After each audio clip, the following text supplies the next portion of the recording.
you ready to get the hydrofacial glow? Loved in 87 countries across the world. It's not a facial, it's a hydrofacial. Now available across the UK. Visit hydrofacial.co.uk to find your nearest location. The woman that was doing it, she was very nice, but she had a very horrible voice. And it made you want to giggle because she spoke sort of like that. And so they need to get someone else.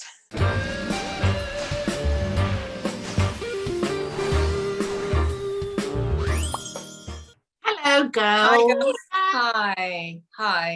Another thing, another show. Sorry, I'm Dorothea Delirious. I am today. Are you? Okay. Where does that come from, Dorothea Delirious, do you think?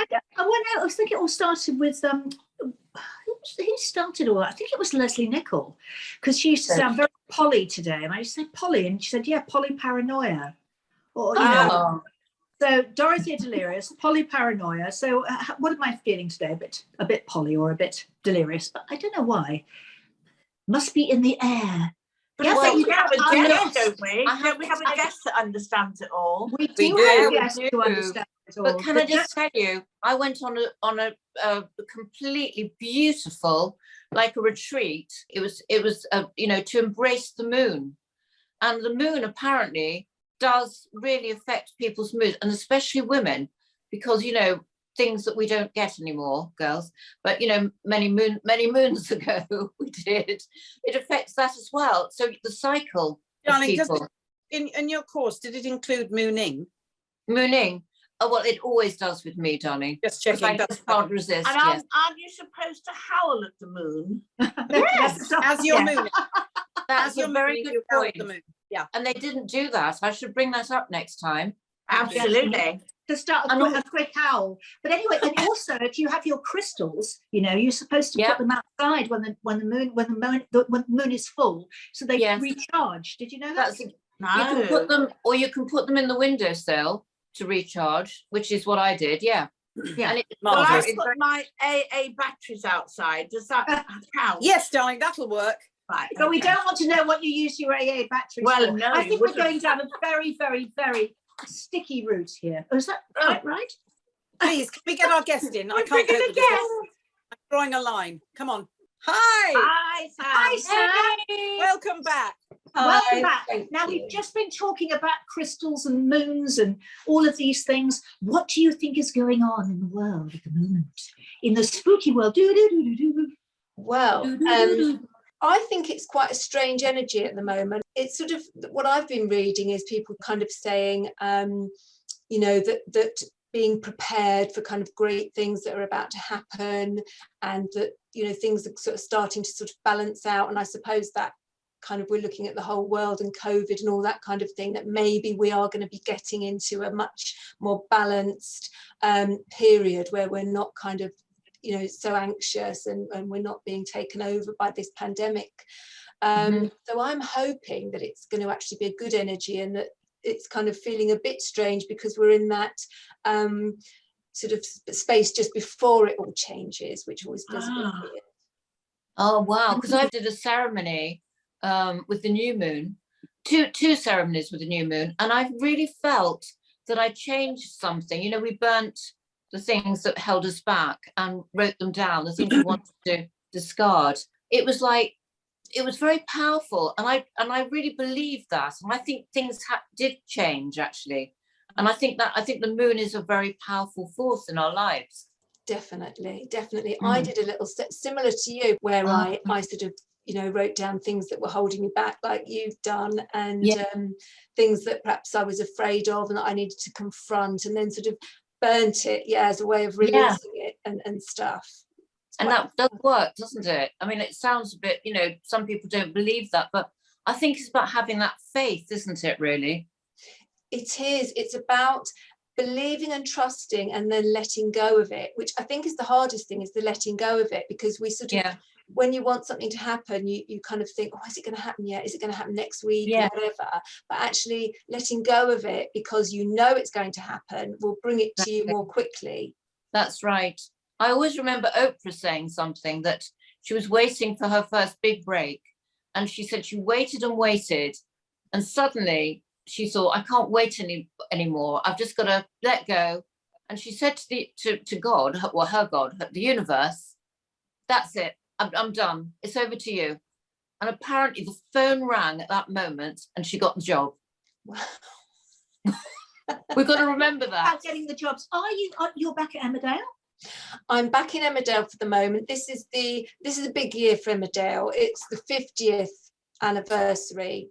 So yes, I'm doing that at the moment, although I'm not terribly busy right now, which is good in some ways because it's letting me get on with my I've just finished the third and final book in the children's trilogy, so that'll hopefully be published later on this year. So I've just got all the, the sort of going over it in the editing and all that kind of stuff to do, so it's giving me time to do that, which is great. That's fantastic. So can you tell us any storylines of yours then?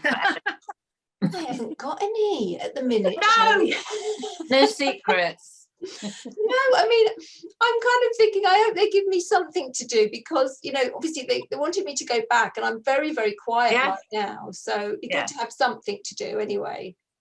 Yeah, and it's always absolutely a funny because it's always what's coming in the next 6 months or whatever, isn't it? And also, obviously, they're very much, with the Mina storyline at the moment because I think that's come to a head or about to. Please tell me that that's going to end soon. I think it is. I mean, it's terrible. I'm in the show and I don't really ever watch it, which is awful. But you know what it's like. It's that time, isn't it, when you're either putting the kids to bed or you're getting dinner or whatever. Yeah. But I know that it's very close to coming to a head. So I think it's probably timely. Lots of people have said that they've enjoyed it, but come on, it's time for it to. Enough is enough. Yeah, it's so weird, isn't it, when you're actually filming, because you're 6 weeks ahead. If you start watching the show, it's like going back in your life for 6 weeks, and it's so confusing. So that's why you can't really watch it when it's going out, because otherwise you think, no, where are we? What's going on? I know, it's true. It is. It's very confusing. Yeah. And your books now. So this is your third book, isn't it? Yes, the second one came out in October, and it's still available. The Rosemary and the Book of the Dead on Amazon, or you can go to my website, which is thesamanthagiles.co.uk. And I think it got a teeny bit lost with all the other big, books that came out just before Christmas. So I'm hoping this third one, it's really hard to pick, the timing of when something's published. It's so important. And obviously, when you've got my publisher are an independent, quite a small publisher, so they can't really compete with the big guys out there. So it is about timing. But this third one is going back to King Arthur's time. And I'm sort of debunking a lot of the myths about Morgan Le Fay and Merlin and King Arthur and everything. Everybody thought really that Morgan Le Fay was this evil witch, really. And I think she was quite misunderstood. And I think Merlin was a little bit of troublemaker there as well, because he was kind of Arthur's right-hand guy, the one that he went to for all his magical advice, where actually Morgan was his half-sister, so he should have been sort of trusting her more, if you like. So I've sort of debunked a lot of the myths about, Wow. And the witches as well, because you do a lot of spells, don't you, Sam? Yeah. I mean, I don't do many spells now myself, but there's always one or two in the books, that the kids can do. Daft things, really, like the last book, I had a summoning spell where you have to drink all this lemonade very, very quickly, and then when you feel that you're about to burp, you have to say the person's name as you burp. I can do that now. There's one to try when you've had a fizzy drink. I can't do it. I can say about half the person's name, but I thought, kids like doing daft things like that, don't they? Yeah, I love that. That's brilliant. Is that it for your books then?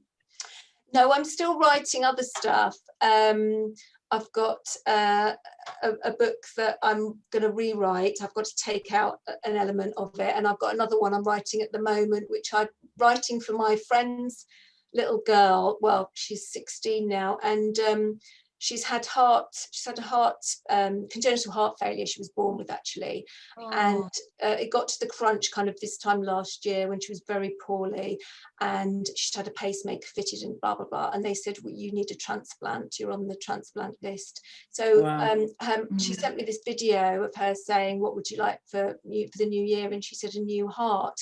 And it upset me so much. So I started writing this children's book last year, about two children, actually, and eventually, and one of the characters is her with the heart problems. And I said to my friend Ingrid, her mum, if I write this book, she's going to get a heart transplant, the little girl, and pull through. And I said, and if I write it, Ingrid, it's going to happen. You know that, don't you? So she said, well, write it. And so last summer, she got her transplant. Brilliant. So How is it? How wonderful. Amazing. She's still in hospital. It's a very long road. Yes. A very long road, but we're just keeping everything crossed. But we got, thank you. We got the transplant. Yes. And so it's just, I've got to finish that book. I've nearly finished it, actually. And I don't know if it'll get published because it's quite a difficult story, it's also a very hopeful, positive story, because it's about inspirational, really. It is. I mean, I know obviously somebody else has to die in order for somebody else to live, which is a terrible thing. But it's about that, but it's also about what else there is after this life, if you like. So it's but that in itself, the fact absolutely. that somebody had to die for somebody to live is the inspiration, really, because that in itself, which goes on every single day in every single hospital, I think is an amazing thing. That in itself, if it's told, I think would inspire so many people. Such a lovely idea. It's a lovely. I'd love to read that book. I will read that book. Thank you. There's been a very. Has anyone seen a program on Netflix? I think it's called. What's it called? Life After Death. I have surviving death. Yes, that's it. Yes. What did you think of it, Sam? I really enjoyed it, actually. I mean, it was all different ones, weren't there? There was ones about people that had those, they'd actually died, and they little kids. Yes.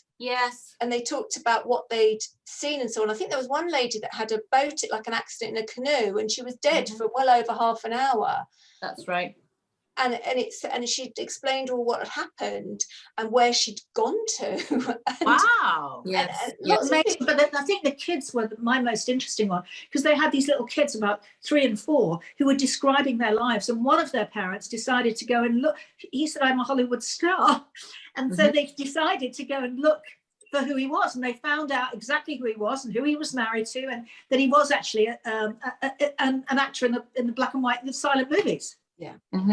That's right. There was one on that one was reincarnation, wasn't it? Yeah. It was fascinating. Yeah, absolutely. But this kid couldn't have known. He just knew. Well, he was only 3 at the time. Oh no, absolutely. Amazing. He was so accurate in the description of the people and what he did and where he lived, and they traced it. And I'm a great believer in that, as you are, Sam, aren't you? Oh yes, I do think that, I mean, some of us, this is our first life, but most of us, I would imagine, have lived before. I mean, I feel we have. Yeah, definitely. Have you ever done or been involved in past life regression? Oh, I have, years ago. Yeah, and it was weird, really, because I was this man, actually, and I'd gone to work on this fairground. And the weird thing is before I met my husband, but I looked like my husband. I had black curly hair, and the woman that I was marrying, if you like, looked like me now. So when I met my husband, I had this feeling immediately when I saw him, I know you, I've met you before. Yeah. So it was almost as if we'd looked like each other in another life. Oh wow. Absolutely. Amazing. Very weird. Oh, I love really that. Is very accurate, I think, because I remember having past life and thinking that I'd made it all up, and afterwards I said, because I died in this past life thing, and I had died of TB, and I phoned my mum and told her, and she went, that's really weird. I've just met some people who are into past life, and they said that you carry the scars from another life into this life. And she said, you had a TB scar on your lung when you were a baby. Nobody knows where it came from. Oh, that's a bit scary, isn't it? Well, I think it's. I mean, and it's about deja vu, isn't it? As well. That's the other thing. I mean, it happens to be such a lot where I suddenly go, ooh, and I think, now is that? I mean, has this actually happened before? Yeah. Is the whole thing just something repeating and repeating over and over? It's kind of weird. They should bring back that program, shouldn't they? Because I think I did it. Philip Schofield used to present it years ago, and it was somebody doing past life regression on people. But the unfortunate thing was, the woman that was doing it, she was very nice, but she had a very horrible voice, and it made you want to giggle because she spoke sort of like that. And so they need to get someone else. You should do it, Sam. You should do it. I wouldn't be able to hypnotise and regress people. I wouldn't know how to do it, but they're all really interesting. I was regressed once. I think it was fascinating, really fascinating. I was so many different things, but it was just an incredible experience, really incredible. Oh, I'd never do it, ever do it. You wouldn't? No.